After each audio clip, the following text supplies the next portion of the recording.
The character you shouldn't like. Walter White. Amy Dunne. Tyrion at his worst. The Jackal from Red Rising, who I have no business rooting for and root for anyway. You have your own list, and you know the feeling on it.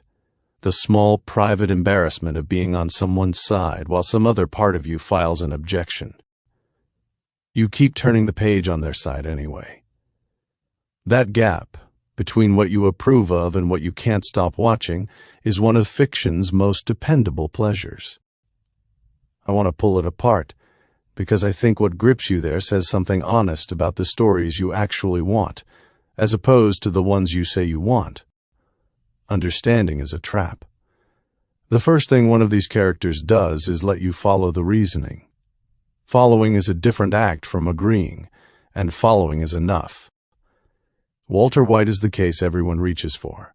For 5 seasons, the show hands you his logic in real time. He's doing it for his family, for the diagnosis, for the humiliation stacked up over a wasted career. You track every step. Then at the very end, he tells Skylar the truth. I did it for me. I liked it. I was good at it. And I was alive. The whole show turns out to have been a slow reveal that the explanation you were handed was never the real one. Patricia Highsmith did the same thing in print more than 50 years before Walter White, and she did it colder. You spend the talented Mr. Ripley inside Tom Ripley's head while he works out that he's going to kill a man he envies, and Highsmith hands you every step of the reasoning as he takes it. Nothing is withheld from you. The trouble is that you keep turning pages with something that feels a lot like hope. Then she wrote 4 more books about him and let him get away with all of it. No arrest, no reckoning. Readers have been uneasy about that since 1955, which is roughly the point. Comprehension creates complicity. Once you understand why someone crossed a line, you've already walked partway across it with them, and you can't un-understand it afterward. Small wants are the dangerous ones. Amy Dunne in Gone Girl wants one thing: to win a marriage. That's the entire scope of it, no empires, no doomsday. And because you're locked in her head, watching a first-class mind aim itself at a target that petty and that personal, the menace turns intimate. You can't file her under supervillain. Her wants are recognizable. It's the lengths that are monstrous. Cersei Lannister wants the same size of thing. A witch told her when she was a girl that she would watch all 3 of her children die, and she has spent her adult life trying to prove that witch wrong. The want is small enough to fit in a kitchen, and hardly anyone would hold it against her. Martin makes you wait until the 4th book before he lets you hear her think it. She's also terrible at it, and that's what makes her frightening. She sees the plot that isn't there, misses the one that is, and every disaster comes from a woman doing her honest best for her children.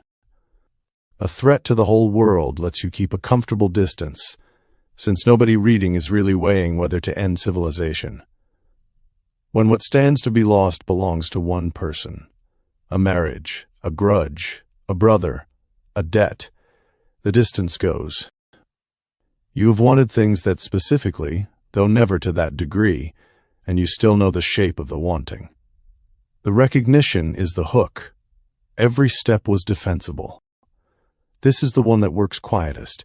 Each individual choice makes sense in the moment. Just this once. Just to fix this one thing. Just until the danger passes. Just what anyone would have done. Every step is understandable in its own context. And that is the whole con. By the time you look up and measure the distance traveled, you're standing deep in territory you'd have refused at the door. The Jackal runs partly on this, and partly on something colder. He's never wrong about tactics. His cruelty is always the efficient move given what he's after, and madmen don't reason that cleanly, so you never get to wave him off as one. He keeps his grip by staying correct, the one who breaks the pattern. Tyrion Lannister gets filed under morally gray, and he's a different animal. He reads dark mostly because he's surrounded by people so much worse that his ordinary flaws look like shadows by comparison. Drop him into a gentler story, and he's close to a decent man with a sharp tongue. The books push on that harder than the television version ever did. Martin gives Tyrion his own chapters, hundreds of pages of them, so you get his reasoning in his own voice, while his family grinds him down. And what Martin does with him after the third book has no screen equivalent. The show kept him likable. The books let him rot for a while, and you're in there for it. Same man, filed 2 different ways depending on how much of his head you were handed. That's worth noticing because it sorts the list. Some of these are dangerous minds you've been maneuvered into liking. Others just look dark against a dark background. From the inside, the pleasure feels identical, and knowing which one you're holding changes what you should be watching for. When it doesn't take. The usual failure is a writer who keeps the reasoning back. You get told a character is complicated, you get shown the results, and you never get handed the thinking that produced them. Nothing to follow, so nothing to be complicit in. What's left is a person doing bad things at a distance, and readers put those books down. The second failure runs the opposite direction. Give a character reasoning that's always correct, and the danger drains out of him.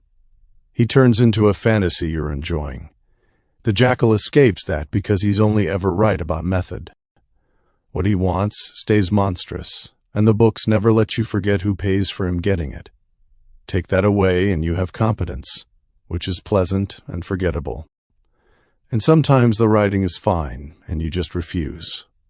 Plenty of readers meet Walter White, decide inside 2 episodes that they're not going anywhere with him, and never come back.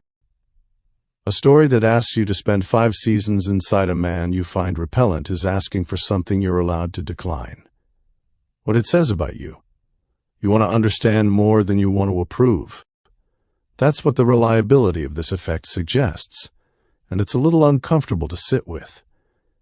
You will follow comprehensible wanting almost anywhere, including into rooms you'd swear you would never enter. That might be the most useful thing fiction does.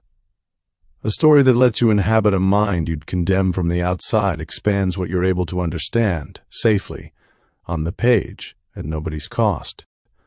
The character you shouldn't like is showing you the reach of your own sympathy, and testing where it ought to stop, which is a strange thing to owe a villain, and worth owing anyway. One thing. There's nothing to sell you this week. If you want more of this, a free account at charlieforay.com opens the free stories, and it's how I let people know when the next one is coming. Until next time, thanks for listening. You've been listening to an author's voice with Charlie Foray. All content is copyright 2026 by Charlie Foray. All rights reserved. Voices produced by Speechify.